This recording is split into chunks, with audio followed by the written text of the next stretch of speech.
آتا ہے. تو پہلی منزل کے لیے آپ کے پاس کوئی سیڑھی نہیں تو دوسری منزل پہ آپ کیسے چڑھیں گے؟ تو اس کا مطلب ہے کہ یہ جو تصور ہے کہ صاحب آسمان کا مطلب ہے 7 منزلیں، عرش کا منزل ہے 8ویں منزل، یہ تصور جو ہے محض فکشن اور مفروضہ ہے. اور شعور چونکہ بہت زیادہ ناتما ہے، بہت زیادہ کمزور ہے، اس لیے شعور کے پاس کوئی چارہ کار نہیں ہے کہ وہ اس طرح بیان کرے آسمانوں کو کہ آپ اسے تسلیم کر لیں. تو یہ 7 آسمان جو ہے 7 چھتیں نہیں ہیں. پھر کیا ہے؟ اس کا ہمیں کوئی علم نہیں ہے.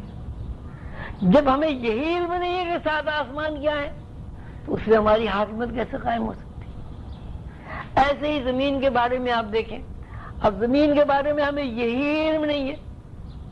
کوئی کہتا ہے کہ زمین ایک گولا ہے گیند کی طرح، کوئی کہتا ہے زمین پپیتے کی طرح ہے. کچھ لوگ یہ کہتے ہیں کہ ہم زمین کے اندر آباد ہیں، کچھ لوگ یہ بتاتے ہیں نہیں زمین کے اندر ہم آباد نہیں ہے، زمین کے اوپر جو چاروں طرف جگہ ہے بنی ہوئی اس پر انسان آباد ہے. اور یہی وجہ ہے کہ جب زمین گھومتی ہے تو اس زمین کے گھومنے کی وجہ سے کہیں رات ہوتی ہے کہیں دن ہوتی ہے. کچھ لوگ یہ کہتے ہیں کہ صاحب سورج میں روشنی نہیں ہے، کچھ لوگ بتاتے ہیں کہ سورج میں روشنی ہے، وہاں تو الاؤ جل رہے ہیں آگ کے. زمین پر کوئی روشنی نہیں ہے.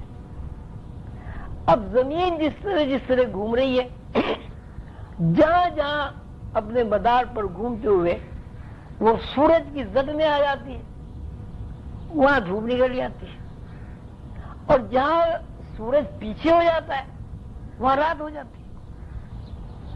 کوئی تصدیق نہیں اس بات کی کہ رات کیا ہے دن کیا ہے. ہم روز رات کو سوتے ہیں، صبح کو بیدار ہو جاتے ہیں. رات کو سونا ہمارا تجربہ ہے، ہمارا مشاہدہ ہے. دن کو جاگنا بھی ہمارا تجربہ اور مشاہدہ. لیکن بیداری اور سونا یہ کیا چیز ہے، اس کے بارے میں بھی ابھی کوئی علم نہیں ہے. تو اللہ تعالیٰ تو یہ فرماتے ہیں کہ میں نے زمین آسمان دن رات ہر چیز پر تمہیں حاکمیت عطا کر دی ہے. یعنی تمہیں وہ علم عطا کر دیا ہے جس علم کی بنیاد پر تمہاری حاکمیت جو ہے مسلم ہو گئی ہے. لیکن ہمیں تو یہ بھی پتا نہیں کہ حاکمیت کیا ہوتی ہے. ہمیں تو یہ بھی علم نہیں ہے کہ اس جسم کو چلانے والی چیز کیا ہے. اگر زبانی طور پر ہم یہ کہتے ہیں کہ صاحب اس جسم کو روح چلا رہی ہے تو یہ بھی کوئی تسلی اور تشفی بخش بات نہیں ہے کہ روح چلا رہی ہے جب تک کہ روح کے وجود سے آپ کو واقفیت حاصل نہ ہو. ہم تو روح کو بھی نہیں جانتے کہ روح کیا ہے. تو یہ کہنا کہ انسان اشرف المخلوقات ہے اور اس کا ساری کائنات پر، زمین پر، آسمان پر، آسمانوں کے اندر فرشتوں پر اور دوسرے مقامات جنت دوزخ پر تصرف حاصل ہے، تو یہ بات بالکل زبانی مخرج سے آگے نہیں جاتی. لیکن اللہ تعالیٰ نے چونکہ فرما دیا ہے کہ انسان کے لیے ساری کائنات جو ہے محکوم کر دی گئی ہے. انسان کو اللہ تعالیٰ نے یہ اختیار دے دیا ہے کہ وہ اس کائنات میں اپنی مرضی اور منشا کے مطابق تصرف کر سکے. اب چونکہ وہ تصرف نہیں کر سکتا اس لیے اس کی حیثیت درختوں ہی کی طرح ہے، اس کی حیثیت گھاس پھوسی کی طرح ہے، اس کی حیثیت پرندوں کی طرح ہے کہ جس طرح پرندے درخت دھوپ سے استفادہ کرتے ہیں اس طرح انسان بھی دھوپ سے استفادہ کرتا ہے.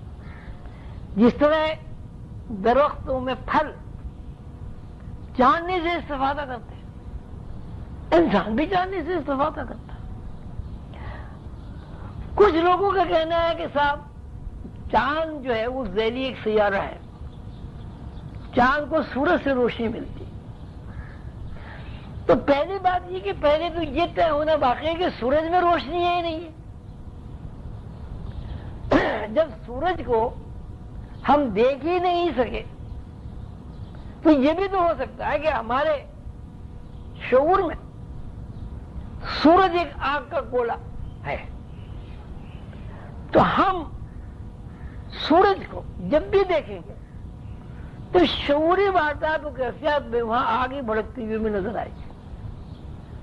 اور اس کی مثال یوں ہے کہ آپ آنکھوں پر چشمہ لگائیں، نیلے رنگ کا گلاس ہوگا تو آپ کو ہر چیز نیلی نظر آئے گی، حالانکہ وہ نیلی نہیں ہے۔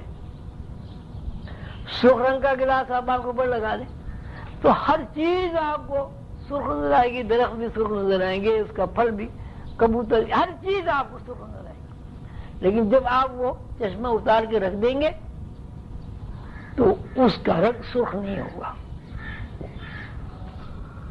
تو جب ہم اینک لگانے کے بعد ایک مادی چیز کو اس میڈیم بناتے ہیں اور اس میڈیم کی وجہ سے ہر چیز ہمیں اس رنگ کے مطابق نظر آتی ہے، تو اس کو ہم یہ نہیں کہہ سکتے کہ یہ رنگ سرخ ہے، اس لیے کہ وہ سرخ رنگ اسی وقت ہمیں نظر آ رہا ہے جب ہم نے سرخ رنگ کا چشمہ لگایا۔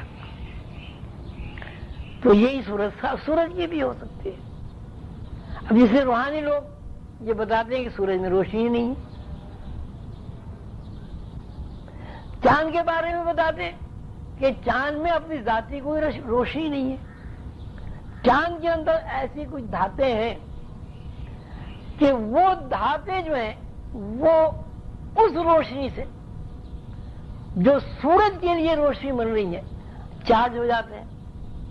مرکری اس میں زیادہ ہے اور دوسری چیزیں بھی اس میں گیسز زیادہ ہیں، اور جب وہ چارج ہو جاتے ہیں تو وہ چمکنے لگتے ہیں، ان پہ کوئی لائٹ پڑتی ہے تو وہ چمکنے لگتے ہیں۔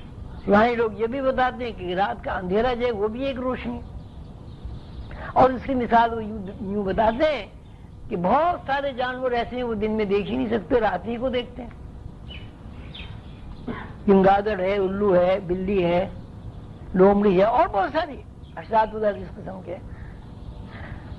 تو اس کا مطلب یہ ہوا کہ ہم نہ تو سورج سے واقف ہیں، نہ چاند سے واقف ہیں، نہ آسمانوں سے واقف